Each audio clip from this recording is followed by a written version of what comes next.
enkel begravning. Glöm inte det.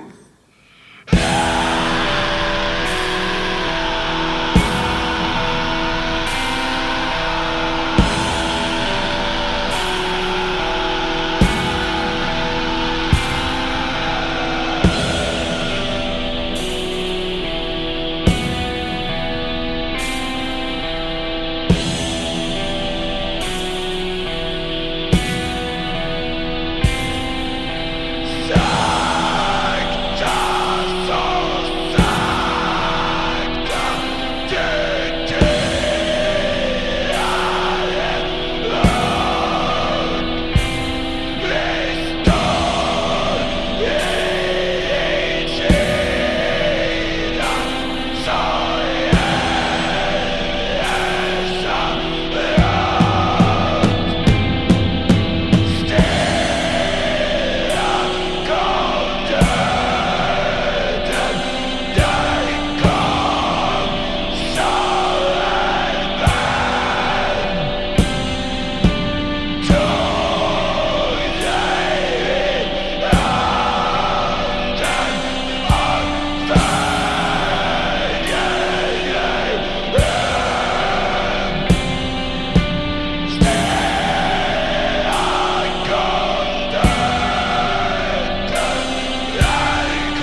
Welcome to the Dreams of Consciousness podcast. If you would be so kind, would you mind introducing yourself? I am Ezra from the Swedish black and funeral doom band Gravkväde. And how would you describe the music of Gravkväde? It's like a mixture of, black metal, funeral doom, and some dark ambient influences as well. We blend these genres together in the ways we see fit for each song, but the main idea, so to speak, has always been to mix these like three basic ideas together. And where are you based? We are based in Sweden, in a town called Trollhättan. Would you mind telling listeners who live outside of Sweden what your band name means? Sure thing. Gravkväde is like a combination of the word grav, which means grave, and kväde, which is poem in old Swedish. So it's not really a modern word. So something like funeral hymns, right? Exactly, yeah. So what led to you guys forming? And why did you want to put together a project that combined black metal with funeral doom and dark ambient music? It was sort of, at the time, me and the vocalist Domedag, who started the project back in 2016, that's what we were listening to at the time. I was more into like the black metal scene, and he was quite heavily into funeral doom. So it was sort of just like the most logical combination, because that's what we felt passionate about at the time. We just felt like it blended really nicely together, and we continued in those footsteps once we saw what we were able to accomplish with those genres. Now, had you and the vocalist been in bands before Gravkväde? Yeah, like smaller projects, I think is like a more appropriate term. Gravkväde is probably the first thing I've been involved in that has had like some sort of international reach, and I think the same goes for Domedag. So we've been working with like music together since we first met, but nothing that has been released on a larger scale or anything like that. And how did you and Domedag meet? It was back our teens, I believe. We were from the same part of the country, and we were into this kind of music, and not a lot of other people were. It was kind of like just logical that we would find out about each other in one way or another. I think we met through like a mutual friend when we were attending a show or something. And you handle all the instruments and he handles the vocals. Is that right? Yeah, that was the way we approached it to start with. But for this latest album, we have actually been 3 band members. Grav, who is playing the bass. So, I still write most of the material, but I don't handle the bass anymore. But you play drums as well, right? On the recordings? Yeah, the drums on most of our recordings are actually programmed. I see. Okay. So around 2016 you formed. Around 2018 you released your first album, Grav Aska, which came out through Avant-Garde. How did they get involved with the release? We had recorded Grav Aska in 2018, and we were looking around for labels, just like sending it out to as many like people as possible. And we were scheduled to release it on one label, the name of which I can't remember.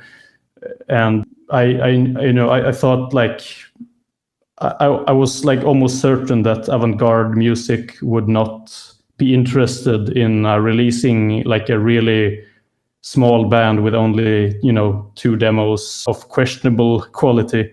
But I gave it a shot anyway, and they answered 1 week later when we were very close to the release date, and said that the album had made a large impact on them, and that they asked if we were interested in working together on the release.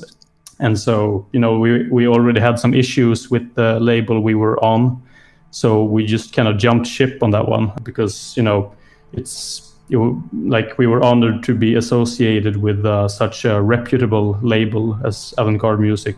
Now, was the deal with avant-garde for just one album? Yeah, Grav Aska, I think we did something like 300 vinyls and like 500 CDs or something. So, we didn't like sign over to them for more releases.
So let's talk about this latest album. It's called Grav, and it came out on November 30th.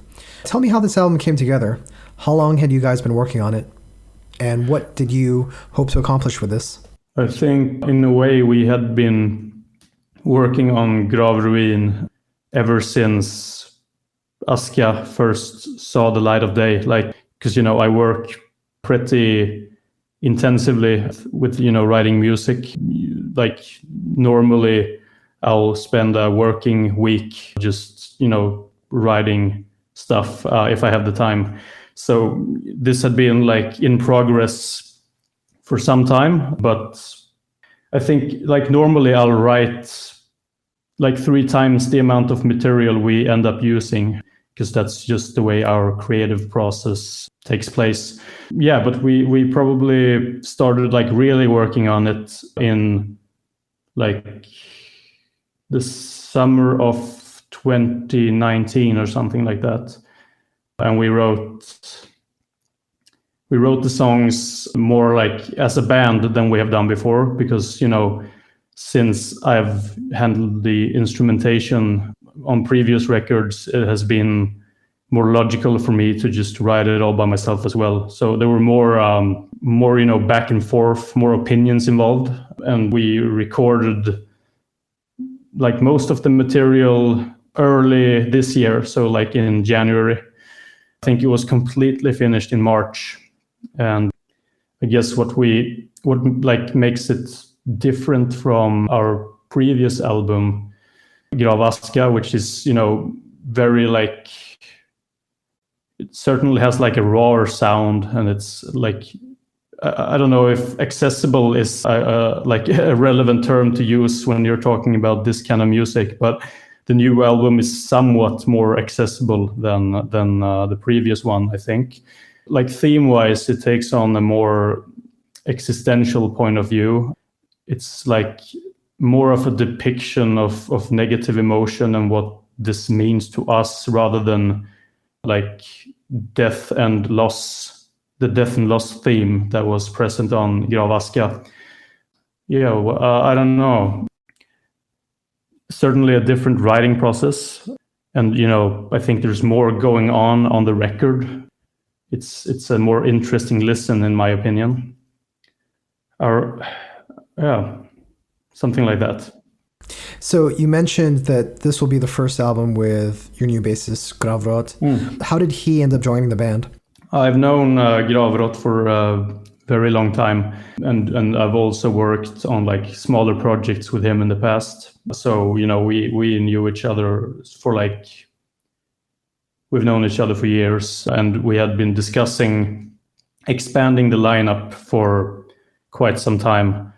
And it's, it was just the most natural choice, because we share a lot of views on the way this type of music should be executed. And there's just a really good dynamic in the creative process that we have together. So, it was just the most obvious choice for us, and he was more than happy to join in. So that's just the way it turned out.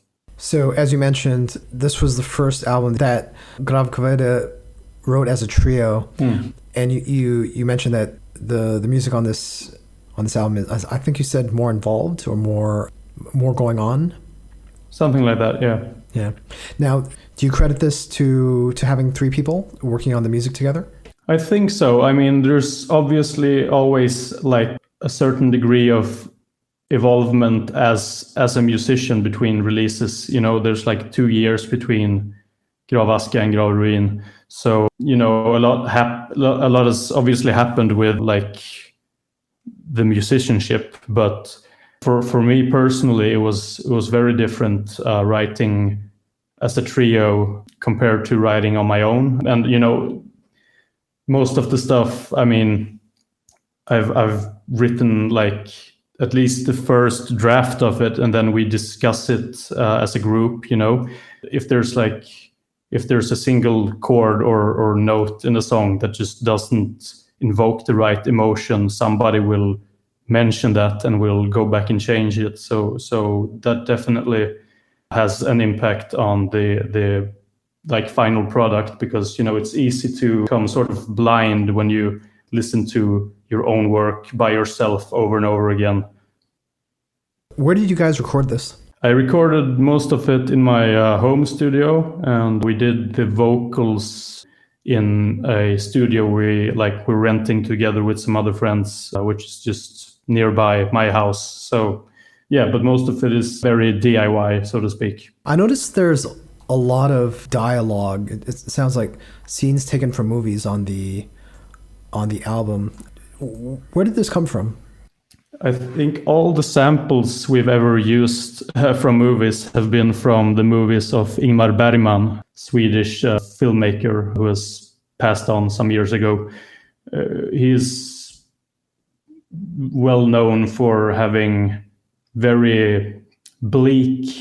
making very bleak films with, very dark and depressing themes. So these dialogues and samples really kind of fit the theme of the songs, and so we added some of that in there too, because it's film has always been a source of inspiration to all of us, I think, when writing.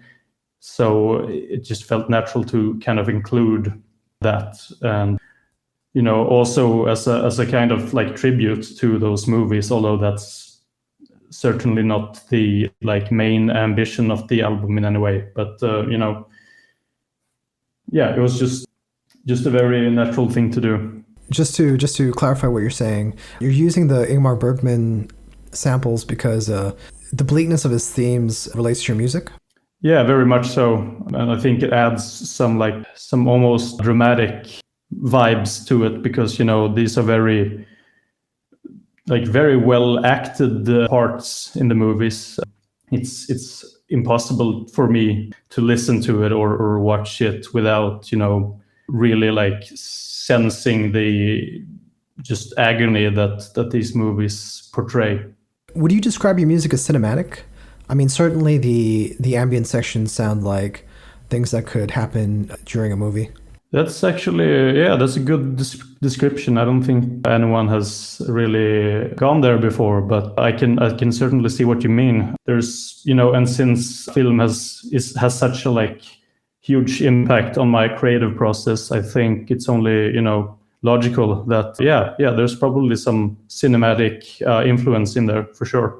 Can you expand on that idea? What role does film play in your creative process? I watch a lot of film, certain types of film, not just film in general. And I always, I like to analyze film. And so the emotion that's invoked through some pictures will put me in place of inspiration, which, how shall I put it? It kind of just gives me an idea for a theme or something. And since a lot of the writing we do kind of centers around, communicating a certain idea or emotion, then, so the inspiration I draw from the movie will be a cornerstone in the idea behind a certain song.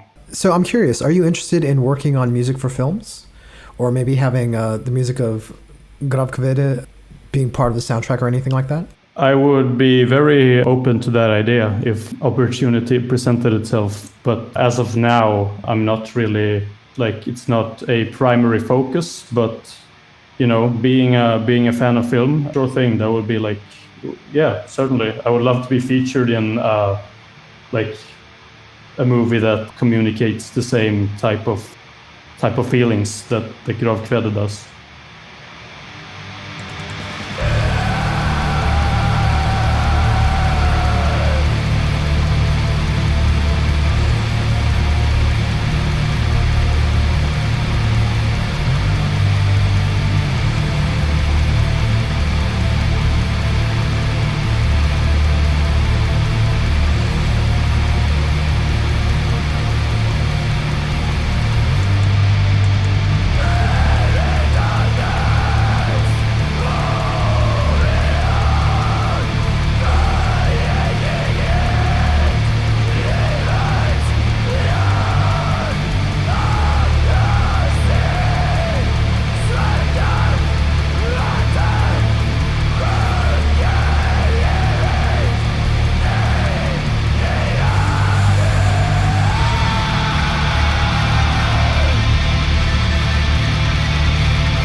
skulle betyda mycket för oss båda.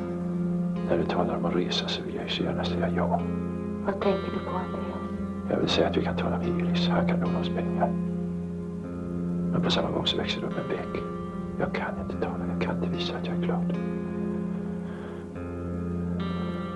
Jag ser ju i ditt ansikte. Jag vet ju att du är du. Men jag når dig. Det förstår jag menar.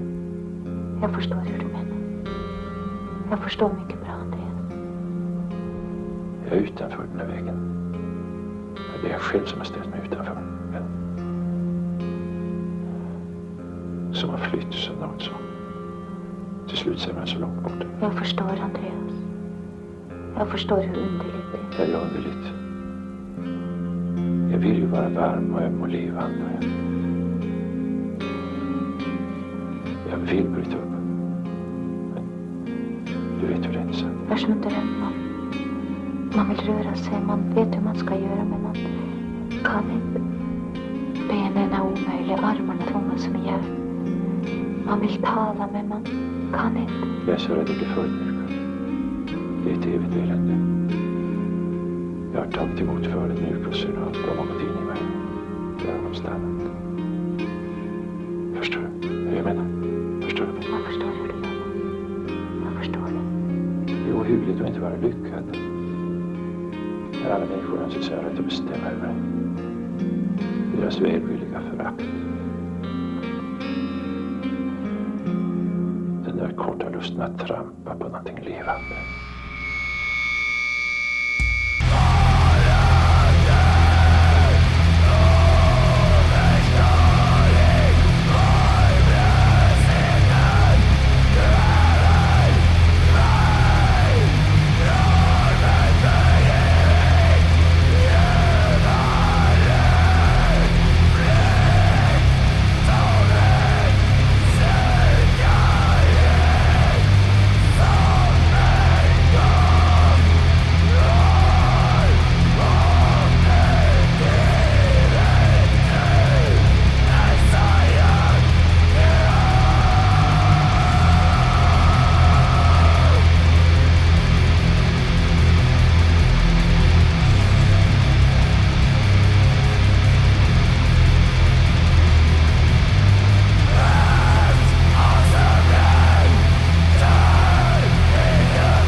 The album is out now.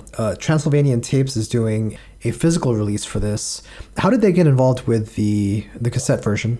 That was also kind of a funny story. I think we sent them the album when we were looking for a label. We had a lot of issues because of the pandemic. So we had run into like a lot of setbacks when we were looking for a place to release the album. And I believe Transylvanian Tapes had like received the email but not opened it because they're normally not open to band submissions. That's not something they do. And, time just went on, and Transylvanian Tapes made a Facebook post asking their followers to share their creative projects with them.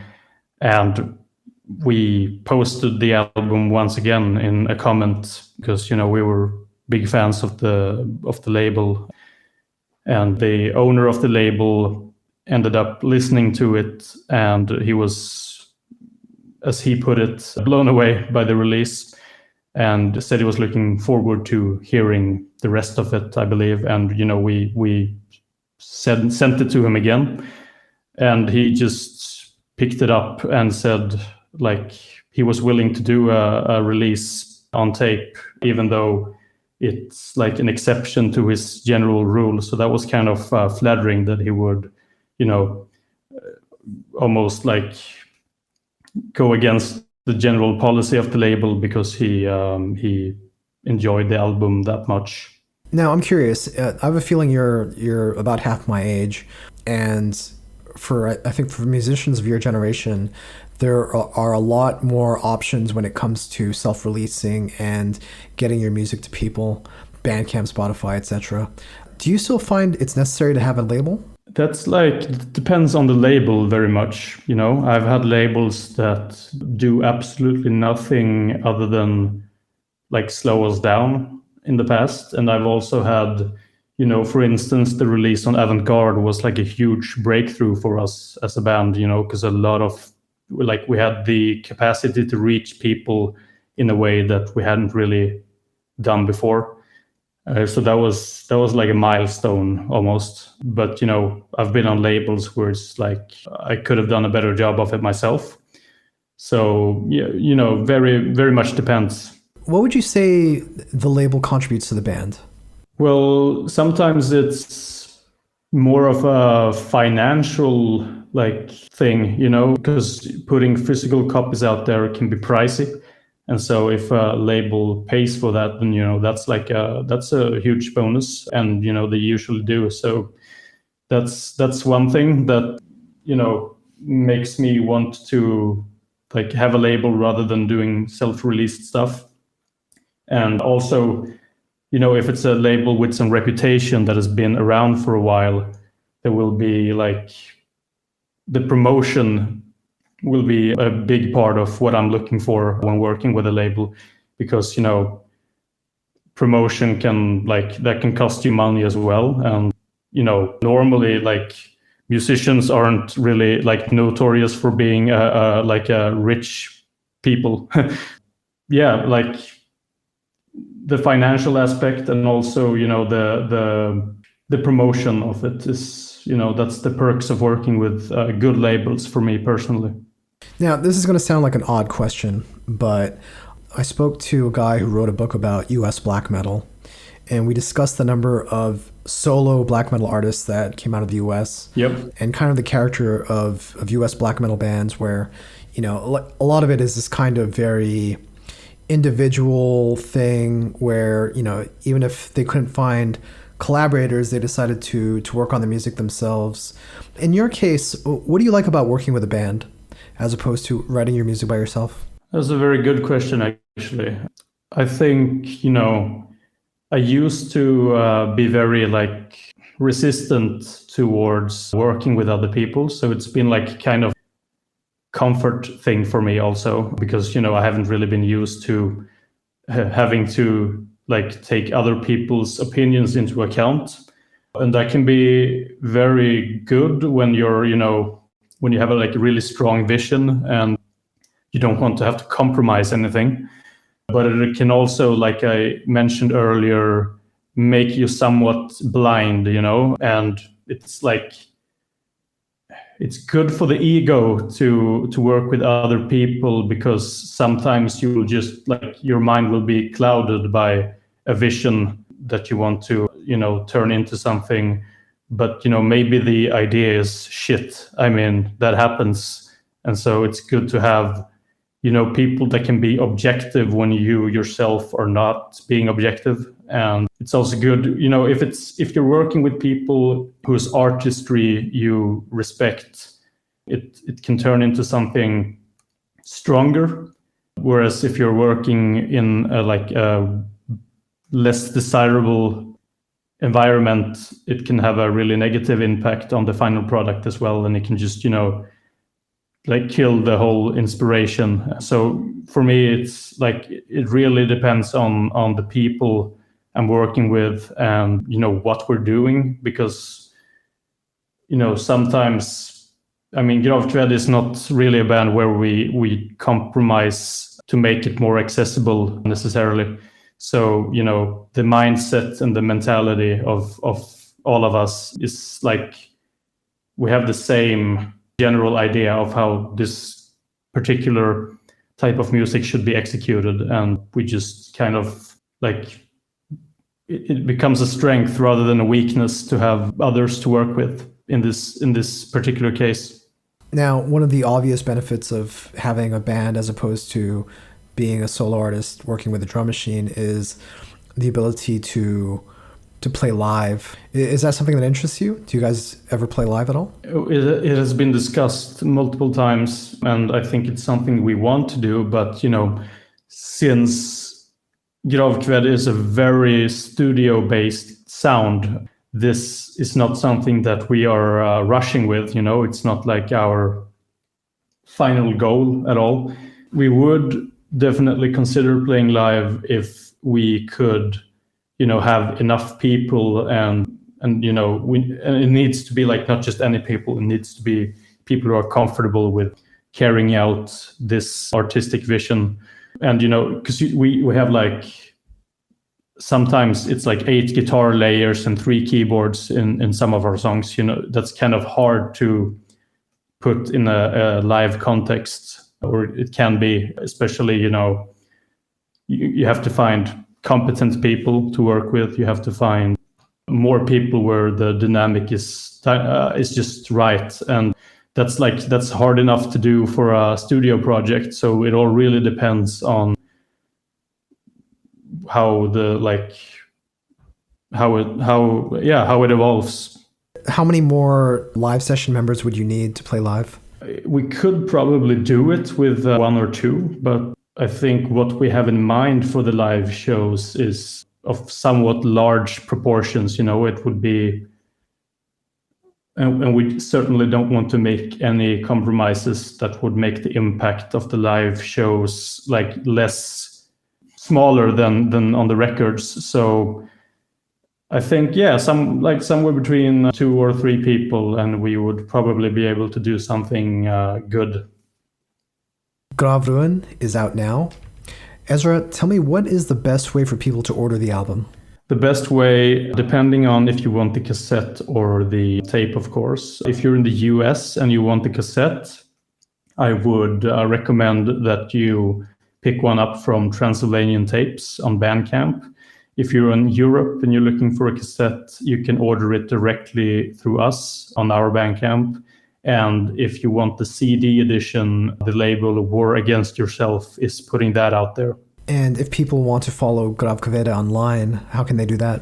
We have a Facebook page and somewhat newer Instagram page. And it seems like Instagram is just an overall better platform for musicians these days. So I would recommend you to follow us on both, but the updates will probably be more regular on Instagram.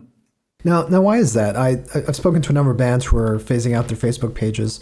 Why is Instagram better? I think it's something to do with the algorithms. I think our outreach has decreased significantly in very recently, just the last year.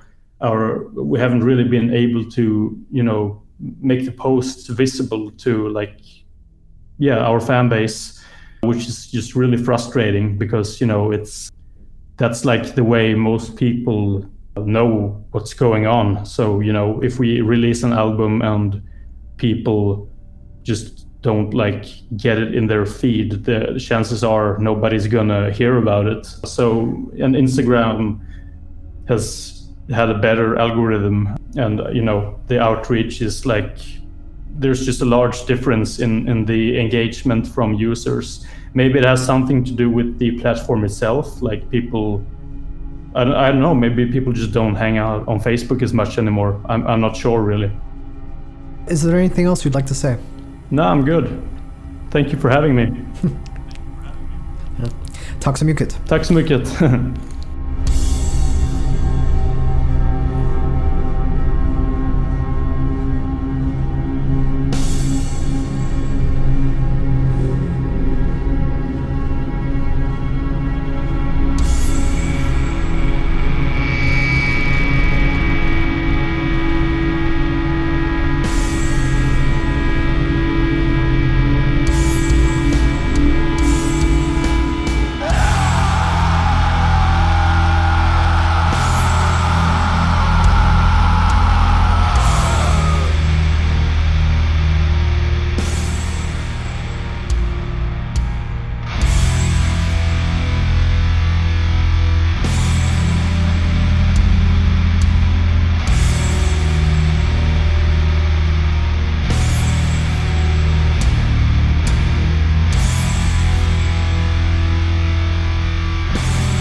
är evigt missnöjd, rädd och så bitter. Varför måste jag förstå min bedrövelse? Varför måste jag lida som i helvetet av min likgiltighet? Om du har en avsikt med mitt lidande så tala om den för mig. Då ska jag bära min plåga utan att klaga. Jag är stark. Du har gjort mig så förfärligt stark. Både i kroppen och i själen. Men du ger mig ingen uppgift för min styrka. Ge mig en mening med mitt liv. Och jag ska bli din lydiga tjänarinna.